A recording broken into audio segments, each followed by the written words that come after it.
Hello students, एक बार फिर से आप सभी का स्वागत है आपके अपने चैनल टारगेट सेमेस्टर में। आज हम डिस्कस करने वाले हैं कॉन्ट्रैक्ट एक्ट के कुछ इंपॉर्टेंट टॉपिक्स। इसके पहले बहुत सारे टॉपिक्स कवर हो चुके हैं, यूट्यूब पे भी लेक्चर्स अपलोड हो चुके हैं और जो स्पेशल लेक्चर्स हैं वो आपके सारथी में अपलोड हो चुके हैं। कुछ बच्चों की शिकायतें थी कि सर सारे के सारे लेक्चर्स जो ऐप में हैं वो यूट्यूब पे भी अपलोड हो रहे हैं, तो बिल्कुल ऐसा नहीं है। यूट्यूब पे थोड़े से कम लेक्चर्स अपलोड होते हैं, क्योंकि अगर हम सारे के सारे लेक्चर्स अगर यूट्यूब पे अपलोड कर देंगे तो हमारा जो कोर्स बनाने का कॉस्ट आता है वो हम रिकवर नहीं कर पाएंगे। तो हम आपसे प्रॉफिट कमाने का उद्देश्य तो नहीं रखते हैं, बस जितना इस कोर्स को बनाने में कॉस्ट लगता है उसको रिकवर करने का उद्देश्य करते हैं, ताकि हमारी ऑर्गेनाइजेशन जो है वो निरंतर चलती रहे। आप सभी बेसिक चीज़ जानते होंगे, किसी भी काम को करने के लिए कुछ खर्चा तो करना पड़ता है। जैसे अगर कोई टेक्निकल टीम का व्यक्ति है, अगर कोई बैकएंड टीम का व्यक्ति है जो आप तक इस कोर्स को पहुंचा रहा है वो व्यक्ति है, तो उन सभी को पेमेंट करना पड़ता है। बाकी इंटरनल कुछ कॉस्टिंग होती है, तो बस हम उतना ही आपसे पैसा लेते हैं। इसलिए आप देखे होंगे कि आपका जो प्राइस होता है कोर्स का वो बिल्कुल कम 199। इतने प्राइस में कोई कोर्स मिल ही नहीं सकता आपको मार्केट में, और वो भी इतना क्वालिटी कंटेंट आपको दिया जा रहा है। आप सभी लोग समझ पा रहे होंगे, जो क्वेश्चंस आपको पढ़ाए जाते हैं एग्जैक्टली वही एग्जाम में आते हैं। कुछ बच्चों की ये भी शिकायत थी कि सर सिलेबस कंप्लीट नहीं हुआ है। सिलेबस कंप्लीट हो जाएगा, आप निश्चिंत रहिए। अभी एग्ज़ाम आपका आज नहीं हो रहा है, अभी आपका एग्ज़ाम 20 दिसंबर के बाद से होने वाला है। अभी डेट शीट भी नहीं आई है, तो बिल्कुल निश्चिंत रहें आप। आपका एग्ज़ाम मुझे जहाँ तक लगता है 25 दिसंबर या 30 दिसंबर के बाद ही होगा, तो आप लोग निश्चिंत रहें। और जो भी कंटेंट्स आपको पहले से दिए गए हैं उसके साथ आप लोग आराम से कंफर्टेबल हो जाएं, उन सारे कंटेंट्स को बार बार पढ़ें, ठीक है। और ये जो आपका कंप्लेनिंग एटीट्यूड है ये अपने अंदर से हटा दें। बस आप दूसरों में कमियां निकालने का काम कर रहे हैं, ये बहुत बेकार चीज़ है। अगर सच में कोई कमी है तो हमने डेफिनेटली हमारे बैकएंड टीम को कहा था कि अगर कोई लेक्चर्स अपलोड नहीं हुए हैं तो अपलोड कर दिए जाए। बाकी मुझे यकीन है कि जितने भी लेक्चर्स अपलोड किए गए होंगे उसमें से अपने सारे लेक्चर्स तो पढ़े नहीं होंगे, बस आप तुरंत जजमेंट पास करने लगते हैं। तो इस बात का ध्यान रखें, आप लोग जजमेंट पास ना करें। अगर आप लोग ज़िंदगी में सच में कामयाब होना चाहते हैं तो आप लोग अच्छे पॉजिटिविटी के साथ ज़िंदगी में आप अपने रहें। आज का टॉपिक है contract through post office. Post office के थ्रू कॉन्ट्रैक्ट कैसे होते हैं। जैसे अगर आमने सामने पार्टीज़ हैं तब तो कॉन्ट्रैक्ट करने में कोई दिक्कत नहीं आती है, लेकिन एक पार्टी आपका मुंबई में है और दूसरी पार्टी दिल्ली में है, तो यहाँ पे अगर उन दोनों पार्टीज़ को कॉन्ट्रैक्ट करना है तो काफ़ी प्रॉब्लम्स आएंगी। इन प्रॉब्लम्स को ओवरकम करने के लिए एक नया कंसेप्ट इंट्रोड्यूस किया गया जिसका नाम था कॉन्ट्रैक्ट थ्रू पोस्ट ऑफिस। यानी जब भी पार्टीज़ पास में नहीं होती हैं, दूर दूर होती हैं, तो वो पोस्ट ऑफिस के थ्रू कॉन्ट्रैक्ट कर सकती हैं। So when the parties are face to face there is no problem and a contract comes into existence as soon as the offer is unconditionally accepted by the acceptor. But where the parties are not face to face, some problems arise and parties may take help of post office और telephone. यानी जब parties आमने सामने होती हैं, face to face होती हैं, तब तो कॉन्ट्रैक्ट करने में कोई दिक्कत नहीं होती है। लेकिन जब भी पार्टीज़ दूर होती हैं तो कुछ दिक्कतें आती हैं, और उन दिक्कतों को सॉल्व करने के लिए वो पार्टीज़ कॉन्ट्रैक्ट पोस्ट ऑफिस के जरिए करती हैं। आगे लिखा गया है, An offer through post is made when the letter reaches the offeree। यानी पोस्ट ऑफिस में एक कॉन्ट्रैक्ट का अपना एक अलग नियम होता है। पोस्ट ऑफिस में ऑफ़र तब माना जाएगा जब सामने वाले इंसान को मिल गया है। कब माना जाएगा? जब वो ऑफ़र सामने वाले इंसान तक पहुंच गया। फॉर एग्ज़ाम्पल, हमने ऑफ़र दिया आपको और ऑफ़र के लिए लेटर हमने आज ही पोस्ट कर दिया और दिल्ली तक वो ऑफ़र पहुंचेगा 10 दिन बाद, तो क्या हम अभी प्रिज्यूम कर लें कि आपको ऑफ़र पता चल गया होगा? बिल्कुल नहीं। जिस दिन वो आपके जहन में आएगा, जिस दिन वो लेटर आपके पास पहुंच जाएगा, उस दिन से माना जाएगा कि आपको ऑफ़र कम्युनिकेट कर दिया गया है। और ये जो रूल है कॉन्ट्रैक्ट थ्रू पोस्ट ऑफिस में ऑफ़र को लेके, ये इंग्लिश लॉ और इंडियन लॉ में दोनों में सेम ही है। याद रखिएगा दोस्तों, अगर पोस्ट ऑफिस के थ्रू आप कॉन्ट्रैक्ट कर रहे हैं तो जब तक लेटर ऑफ ऑफ़र नहीं पहुंचेगा तब तक ये नहीं माना जाएगा कि ऑफ़र दिया गया है। जैसे ही लेटर ऑफ ऑफ़र पहुंच जाएगा तो मान लिया जाएगा कि ऑफ़र दे दिया गया है, ठीक है। और ये जो रूल है ये इंग्लिश और इंडियन दोनों ही लॉ में सेम है। अगला टॉपिक दिया है, an acceptance through post is made when the letter of acceptance is posted. यानी अगर हम बात करें पोस्ट ऑफिस के थ्रू एक्सेप्टेंस की, तो एक्सेप्टेंस कब माना जाएगा? एक्सेप्टेंस तब माना जाएगा जब आपने एक्सेप्टेंस का लेटर पोस्ट कर दिया है। याद रखिएगा, ऑफ़र तब माना जाएगा जब आपने ऑफ़र आपके जहन तक पहुंच गया, ऑफ़र का लेटर आपके पास पहुंच गया, तब माना जाएगा कि आपको ऑफ़र दे दिया गया है। लेकिन एक्सेप्टेंस तब माना जाएगा जब आपने एक्सेप्टेंस का लेटर पोस्ट कर दिया गया है। ठीक है, जैसे ही आपने एक्सेप्टेंस का लेटर पोस्ट किया, ये मान लिया जाएगा कि आपने एक्सेप्टेंस दे दिया है। ज़रूरी नहीं है कि वो लेटर जब सामने वाले इंसान तक पहुंचेगा तभी उसको एक्सेप्टेंस माना जाएगा। उसको एक्सेप्टेंस तभी मान लिया जाएगा जब आपने उस लेटर को पोस्ट कर दिया है, एक्सेप्टेंस लेटर को। आगे बात करते हैं कॉन्ट्रैक्ट्स ओवर टेलीफोन। जैसे हमने आपको बताया कि कॉन्ट्रैक्ट थ्रू पोस्ट ऑफिस जब आप करते हैं तो क्या होता है, पार्टीज पास नहीं होती हैं। अब पोस्ट ऑफिस का ज़माना ख़त्म हो गया है। अब हमारे देश में मोबाइल फ़ोन्स आ गए हैं, स्मार्टफोन्स आ गए हैं, धीरे धीरे टेक्नोलॉजी और आगे जा रही है। ऐसा सुनने में आ रहा है कि आने वाले समय में फ़ोन भी नहीं होगा। फ़ोन आप जहाँ चाहेंगे वहाँ पे आप खोल लेंगे। फ़ोन मतलब आपके साथ होगा, बस आपको ऐसे टच करना होगा और वो फ़ोन अपने आप वर्चुअली ओपन हो जाएगा। तो धीरे धीरे जैसे टेक्नोलॉजी आगे बढ़ रही है, तो हमारे देश में जितने भी एक्ट्स बनाए गए हैं, जितने भी कानून बनाए गए, उनमें भी कुछ चेंजेस करने पड़ते हैं, उनमें भी कुछ अमेंडमेंट्स करने पड़ते हैं। जब ये कॉन्ट्रैक्ट एक्ट बनाया गया था, इंडियन कॉन्ट्रैक्ट एक्ट 1872, तो 1872 में टेलीफोन बहुत कम हुआ करते थे, बिल्कुल ना के बराबर। उस समय टेलीग्राम हुआ करते थे और पोस्ट ऑफिस हुआ करते थे। लेकिन बाद में जैसे जैसे समय बीता और टेलीफोन का आविष्कार हुआ, तो ये देखा गया कि कोई ज़रूरी तो नहीं है कि कॉन्ट्रैक्ट केवल सामने सामने ही हो, जब पार्टी सामने सामने हो तभी हो, या फिर कॉन्ट्रैक्ट केवल पोस्ट ऑफिस से ही हो। ये भी तो हो सकता है कि कॉन्ट्रैक्ट टेलीफोन पे हो जाए। तो उस समय ये टेलीफोन वाला कॉन्ट्रैक्ट का कंसेप्ट लाया गया। इसमें कहा जाता है कि कॉन्ट्रैक्ट जो आप टेलीफोन से करते हैं वो बिल्कुल वैसे ही होता है जैसे आप ओरल कॉन्ट्रैक्ट करते हैं। यानी वो कॉन्ट्रैक्ट जो आप लोग बोल के करते हैं, जैसे आप और हम आमने सामने बोल के जो कॉन्ट्रैक्ट कर रहे हैं आपस में, जैसे वो कॉन्ट्रैक्ट कर रहे हैं, ठीक उसी प्रकार से टेलीफोनिक कॉन्ट्रैक्ट होता है। लेकिन यहाँ पे कंडीशन होता है, जब आप और हम आमने सामने हैं तो हम जो बात बोलेंगे, हम आपको जो भी प्रपोजल देंगे आप उसको एक्सेप्ट करेंगे। लेकिन अगर हम और आप फ़ोन पे हैं तो कोई ज़रूरी नहीं है कि जो बात मैं बोल रहा हूँ एग्जैक्टली वही बात आपको सुनाई दे। हो सकता है कि नेटवर्क में कोई दिक्कत हो, नेटवर्क में कोई ग्लिच हो, जिसकी वजह से आपको बात ही ना सुनाई दे, आपको आधी अधूरी बात सुनाई दे। तो उस केस में इस कॉन्ट्रैक्ट को इनकम्प्लीट माना जाएगा। कॉन्ट्रैक्ट को कंप्लीट तब तक नहीं माना जाएगा जब तक ऑफ़र का और एक्सेप्टेंस का क्लियर कम्युनिकेशन नहीं हुआ है, कंप्लीट कम्युनिकेशन नहीं हुआ है। जैसे ही ऑफ़र का और एक्सेप्टेंस का क्लियर और कंप्लीट कम्युनिकेशन हो जाता है तो ये मान लिया जाता है कि कॉन्ट्रैक्ट हो गया है। और जब तक कम्युनिकेशन अनक्लियर है, अस्पष्ट है, तो माना जाएगा कि वो कॉन्ट्रैक्ट हुआ ही नहीं है। ठीक है स्टूडेंट्स, तो contracts over telephone have the same effect as oral agreement. यानी जैसे ओरल एग्रीमेंट होता है उसी प्रकार से टेलीफोनिक कॉन्ट्रैक्ट होता है। When they are face to face, that means when the parties are face to face,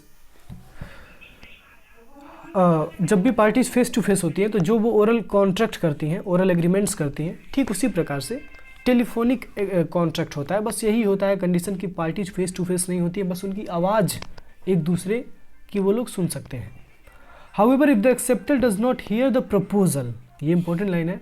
However, if the acceptor does not hear the proposal or if the words of acceptance are inaudible, then the offer and acceptance shall be incomplete and no contract would be formed until the acceptor repeats his acceptance so that the offerer and offeree hear it।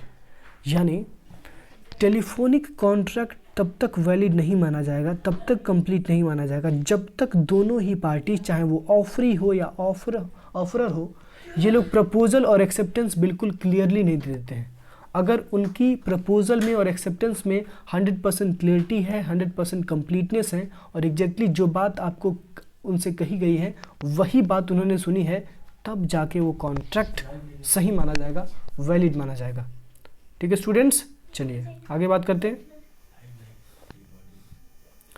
Communication of offer, ये तो आपने समझ लिया कि जब post office के through contract होता है तो क्या क्या चीज़ें होती हैं। आपने ये भी समझ लिया कि जब टेलीफोन के थ्रू कॉन्ट्रैक्ट होता है तो क्या क्या चीज़ें होती हैं। अब आपको समझना है कि अगर ऑफ़र आप दे रहे हैं तो ऑफ़र का कम्युनिकेशन कब माना जाएगा। जब भी आप ऑफ़र दे रहे हैं तो ऑफ़र का कम्युनिकेशन कब माना जाएगा, तो उसके पीछे दो कंडीशंस है। दो तरीके से ऑफ़र का कम्युनिकेशन माना जाता है।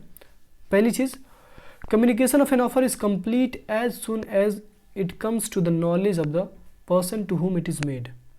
यानी जो ऑफ़र का कम्युनिकेशन है वो तभी कंप्लीट कंसिडर कर लिया जाता है जैसे ही वो ऑफरी के जहन में आ जाता है, जैसे ही वो ऑफरी के नॉलेज में आ जाता है। यानी कोई भी चीज़, कोई भी ऑफ़र अगर आप किसी इंसान से कम्युनिकेट कर रहे हैं तो वो तुरंत उस इंसान के, अगर जैसे ही वो उस इंसान के नॉलेज में वो ऑफ़र आ जाता है तो ये मान लिया जाएगा कि उस इंसान को ऑफ़र कम्युनिकेट कर दिया गया है।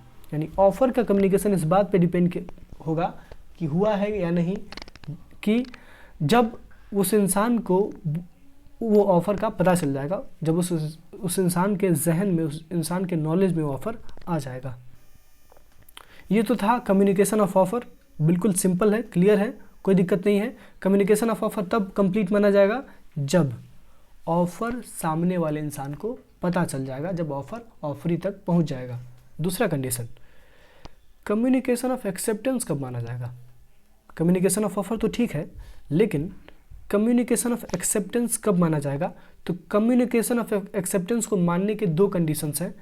पहला, प्रपोजल के लिए कम्युनिकेशन कब माना जाएगा, एक्सेप्टेंस का, और एक्सेप्टर के लिए कम्युनिकेशन एक्सेप्टेंस का कब माना जाएगा।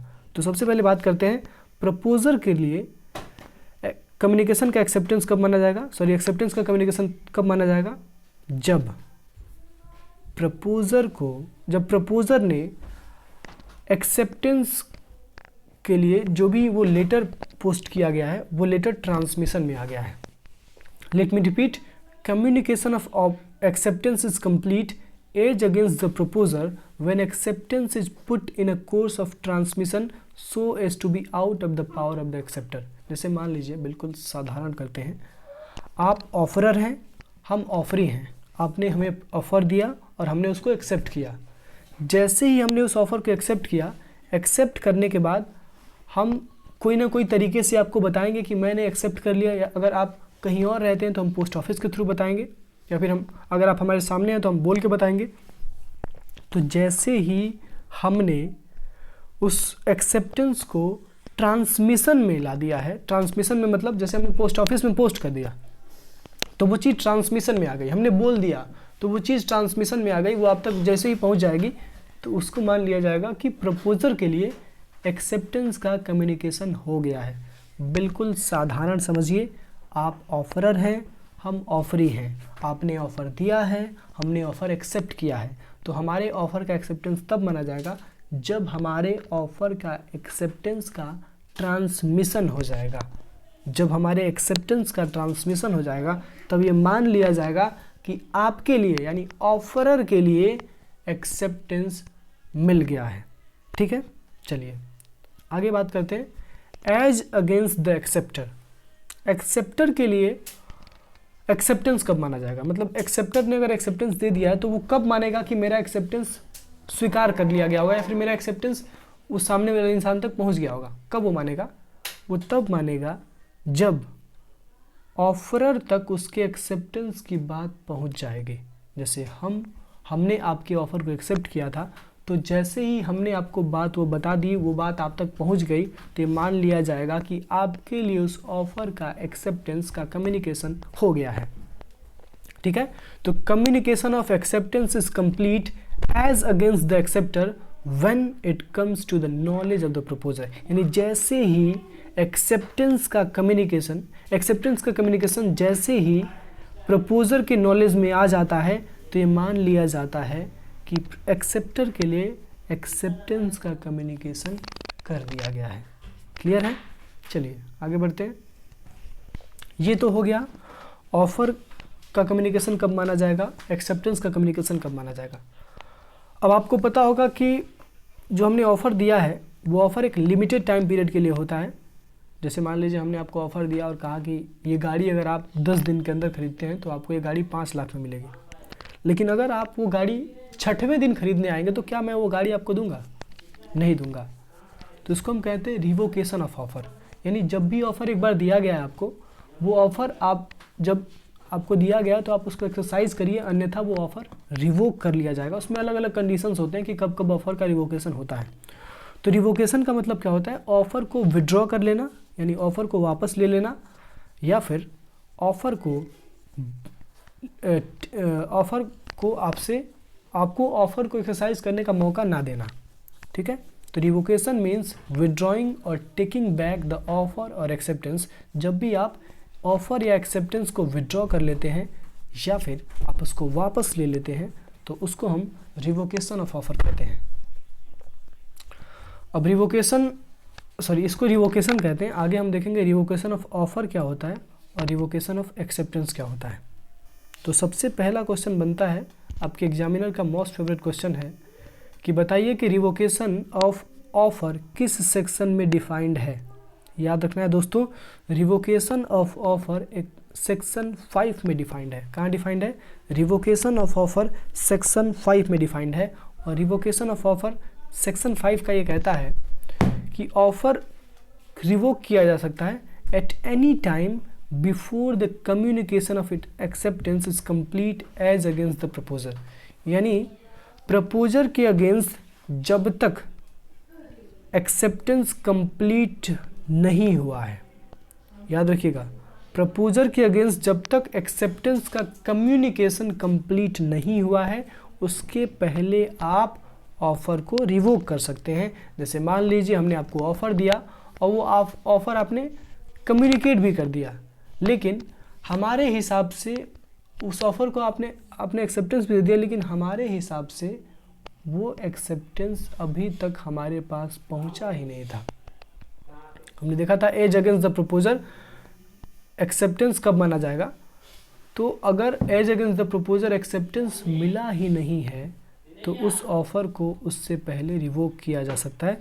लेकिन अगर as against the proposer acceptance मिल गया है तो फिर आप उस ऑफ़र को रिवोक नहीं कर सकते हैं। That means offer can be revoked at any time only before the communication of its acceptance is complete as against the proposer and not afterwards. ठीक है, चलिए आई थिंक क्लियर होगा। अब ज़्यादा एक्सप्लेनेशन की भी आवश्यकता नहीं। आप लोग बीकॉम के स्टूडेंट हैं, आप लोग समझ पा रहे होंगे, क्योंकि बेसिकली हमने डिस्कस कर लिया है जो भी छोटी छोटी चीज़ें थी और उन्हीं से आपको ये बड़ी बड़ी चीज़ें भी समझनी है। चलिए बात करते हैं आगे। Revocation of acceptance. हमने ये तो देख लिया कि ऑफ़र का रिवोकेशन कैसे होता है, रिवोकेशन क्या होता है। अब हमको ये देखना है कि एक्सेप्टेंस का रिवोकेशन कैसे होता है, उसका कंडीशन क्या होता है। तो रिवोकेशन ऑफ एक्सेप्टेंस की यदि बात करें तो according to section 5 an acceptance can be revoked at any time before the communication of acceptance is complete as against the acceptor and not afterwards. यानी सेक्शन 5 के अनुसार एक्सेप्टेंस को रिवोक कर लिया जाएगा at any time before the communication of acceptance is complete as against the acceptor and not afterwards. यानी acceptance को revoke किया जा सकता है कभी भी जब एक्सेप्टेंस का कम्युनिकेशन कंप्लीट नहीं हुआ है from the end of acceptor. यानी जब तक एक्सेप्टर के हिसाब से एक्सेप्टेंस का कम्युनिकेशन नहीं हुआ है उसके पहले आप उस एक्सेप्टेंस को रिवोक कर सकते हैं। जैसे मान लीजिए हमको एक्सेप्टेंस देना था, हम एक्सेप्टर थे और हमने हमारा एक्सेप्टेंस कब माना जाता है? नॉर्मली हमारा एक्सेप्टेंस तब माना जाता है जब हमारे एक्सेप्टेंस की बात प्रपोजर तक पहुंच जाती है, ऑफरर तक पहुंच जाती है। लेकिन अभी हमारा जो एक्सेप्टेंस का लेटर है वो ट्रांसमिशन में है, या फिर हमारे जो एक्सेप्टेंस है वो अभी ट्रांसमिशन में है, अभी तक वो पहुंच नहीं पाई है ऑफरर के पास। तो अगर उस बीच में आप चाहें तो उस एक्सेप्टेंस को रिवोक कर सकते हैं। यानी आपने जो कॉन्ट्रैक्ट के लिए एक्सेप्टेंस दिया था, जो ऑफ़र के लिए एक्सेप्टेंस दिया था, उस एक्सेप्टेंस को आप रिवोक कर सकते हैं। कब तक? जब तक कि वो लेटर ऑफ एक्सेप्टेंस उस सामने वाले ऑफर तक पहुंच नहीं जाता है। जैसे ही वो पहुंच जाएगा आप रिवोकेशन ऑफ एक्सेप्टेंस नहीं कर सकते हैं। याद रखिएगा, एक्सेप्टेंस का रिवोकेशन तब तक ही किया जा सकता है जब तक एक्सेप्टेंस का कम्युनिकेशन नहीं हुआ है एज अगेंस्ट द एक्सेप्टर। ठीक है, आगे बात करते हैं कम्युनिकेशन ऑफ रिवोकेशन। रिवोकेशन का कम्युनिकेशन कैसे माना जाएगा, कब कंप्लीट माना जाएगा? तो यहाँ पे दिया है the communication of revocation is complete, दो कंडीशन में। रिवोकेशन का कम्युनिकेशन कंप्लीट माना जाता है दो कंडीशन में। As against the person who revokes, यानी उसके लिए जो इंसान रिवोकेशन कर रहा है। याद रखिएगा, रिवोकेशन का कम्युनिकेशन उस इंसान के लिए कब माना जाएगा जो रिवोकेशन खुद कर रहा है, जब उसने रिवोकेशन का ऑर्डर या फिर रिवोकेशन का लेटर ट्रांसमिशन में पुट कर दिया है। यानी आप नॉर्मली समझिए, आपने रिवोकेशन देना था आपको किसी ऑफ़र के लिए और आपने उस रिवोकेशन लेटर को पोस्ट कर दिया है और वो जो लेटर है वो ट्रांसमिशन में आ गया है, तो उस समय से ही ये मान लिया जाएगा कि रिवोकेशन का कम्युनिकेशन हो गया है। लेकिन जिस इंसान के अगेंस्ट रिवोकेशन हो रहा है, यानी जिस इंसान को ऑफ़र दिया गया था उसका हम ऑफ़र रिवोक कर रहे हैं, उसके लिए रिवोकेशन कब माना जाएगा? जब रिवोकेशन उसके नॉलेज में आ जाएगा। यानी हमको जाके उसको बताना पड़ेगा कि आपका ऑफ़र, आपका एक्सेप्टेंस रिवोक किया जा रहा है, और जैसे ये बात उसके जहन तक जाएगी, उसके नॉलेज में पड़ेगी, तब उस समय से मान लिया जाएगा कि रिवोकेशन का कम्युनिकेशन हो गया है, यानी कम्युनिकेशन ऑफ रिवोकेशन हो गया है। ठीक है स्टूडेंट्स, चलिए दैट्स इट, मिलते हैं नेक्स्ट लेक्चर में पूरी ऊर्जा के साथ। अच्छा, एक चीज़ और बचा हुआ था, थोड़ा सा last topic I think, offer को रिवोक करने के कौन कौन से मोड हैं, ये टॉपिक शायद बचा हुआ था, इसको हम देख लेते हैं। ऑफ़र को रिवोक करने के बहुत सारे मेथड्स हैं। आप नोटिस दे के ऑफ़र को रिवोक कर सकते हैं। सबसे पहला तरीका, जैसे मान लीजिए आपने किसी इंसान को ऑफ़र दिया था और वो इंसान को अब आप चाह रहे हैं कि उसका ऑफ़र रिवोक कर लिया जाए, तो रिवोक कैसे कर सकते हैं? अगर आप चाहें तो उस इंसान को एक नोटिस दे सकते हैं, एक रिटन नोटिस दे सकते हैं, जिसमें आप ये कह सकते हैं कि अब मैं चाहता हूं कि ये ऑफ़र जो आपको दिया गया था वो आपसे रिवोक कर लिया जाए, उस ऑफ़र को आपसे वापस ले लिया जाए। तो पहला रिवोकेशन का मोड है बाय नोटिस। रिवोकेशन का दूसरा मोड होता है by lapse of time. For example, हमने ऑफ़र दिया था 5 महीने के लिए और आप 6वें महीने में जाके उस ऑफ़र को अप्लाई करने की बात कर रहे हैं, उस ऑफ़र को एक्सरसाइज करने की बात कर रहे हैं, तो वो ऑफ़र अपने आप ही रिवोक हो जाएगा। इसको हम कहते हैं ऑटोमेटिक रिवोकेशन ऑफ ऑफ़र। तो ऑफ़र का रिवोकेशन नोटिस के द्वारा किया जा सकता है, समय गुजरने के साथ हो सकता है। इसके अलावा ये हो सकता है जब एक्सेप्टर ने किसी प्रेसिडेंट कंडीशन को ही फुलफिल न किया हो। जैसे हमने कहा था कि ये ऑफ़र आपको तभी मिलेगा जब आप ये काम करेंगे। फॉर एग्जांपल, अब हमने आपसे कहा कि अगर आप इस लड़की से शादी करते हैं तो आपको ये ज़मीन 10 करोड़ की 5 करोड़ में मिल जाएगी। तो ये 5 करोड़ की ज़मीन आपको मिले, इसके लिए आपको पहले उस कंडीशन को पूरा करना पड़ेगा जो उस ऑफ़र के लिए प्रेसिडेंट कंडीशन है। यानी उस ऑफ़र को एक्सरसाइज करने से पहले जो कंडीशन लगा दी गई है उस ऑफ़र पे, उसको आप जब तक कंप्लीट नहीं करेंगे आप उस ऑफ़र को एक्सरसाइज नहीं कर सकते हैं।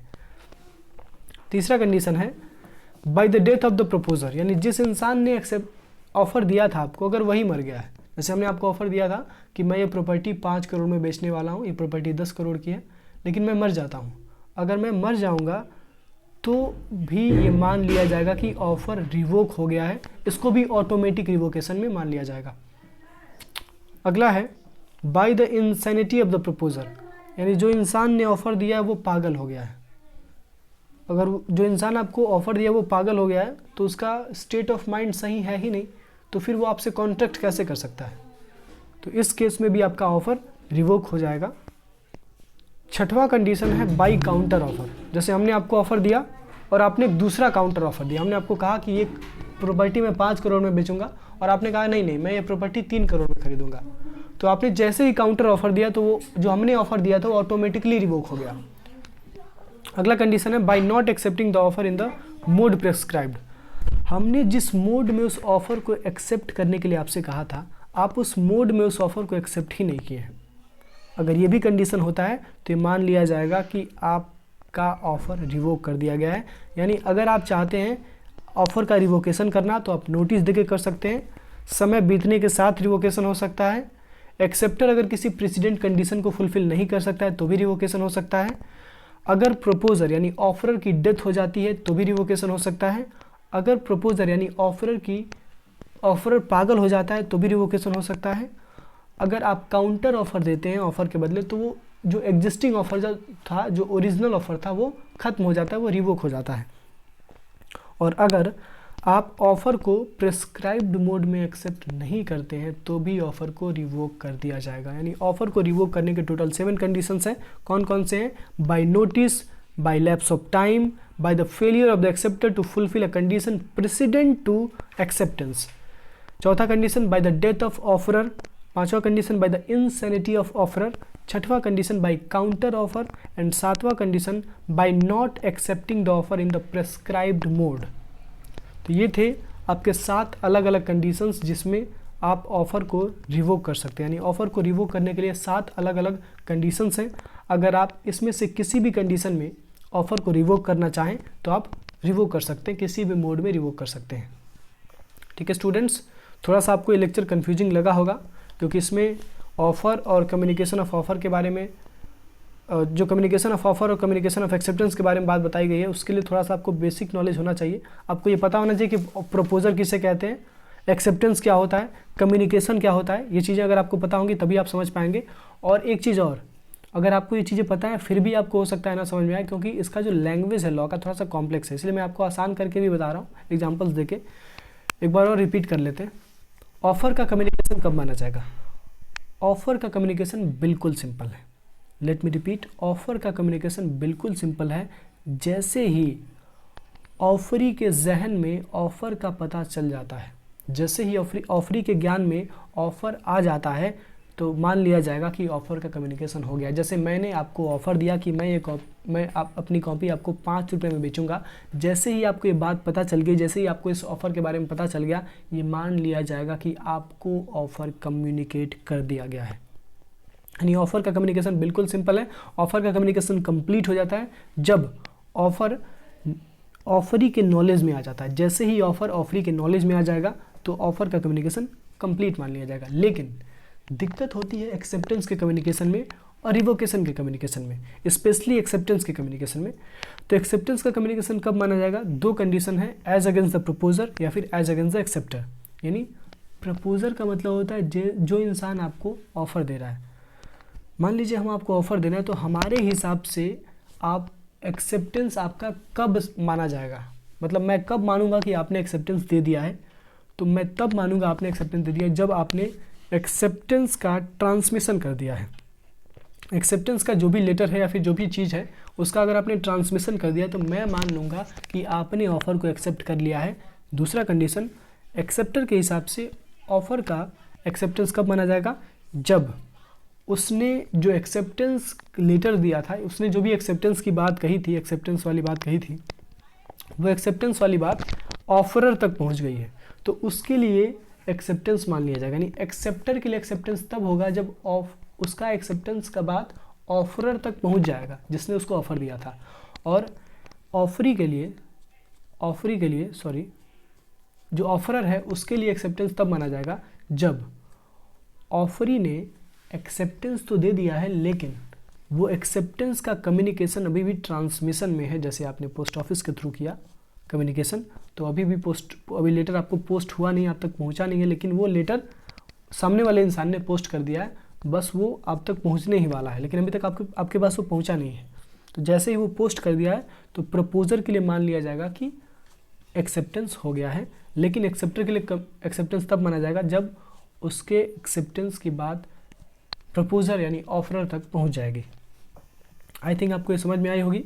बड़ा ही आसान सा टॉपिक है, बस थोड़ा सा कॉम्प्लेक्सिटी ये है कि आप ये समझ जाएं कि एक्सेप्टेंस कब माना जाएगा, किसके लिए, किस कंडीशन में, उसके क्या क्या प्रेसिडेंट कंडीशंस हैं। That's it. मिलते हैं नेक्स्ट लेक्चर में पूरी ऊर्जा के साथ। तब तक पढ़ते रहिए और जो भी आपकी शिकायतें हैं वो शिकायतें थोड़ी कम करिए, क्योंकि जो भी प्रॉब्लम्स हैं आपकी उन प्रॉब्लम्स को सॉल्व करने के लिए हमेशा हमारी टीम लगी रहती है। अभी जाके आप देख सकते हैं आपके सारे के सारे लेक्चर्स अपलोड हो गए हैं। दिवाली में थोड़ी सी इशूज़ थे इसीलिए लेक्चर्स अपलोड नहीं हो रहे थे और इसकी और आप लोग भी इसके खुद कारण हैं, क्योंकि कोर्स में जो बच्चे हैं वो बहुत ही इनएक्टिव हैं, बच्चे लेक्चर खोलते ही नहीं हैं।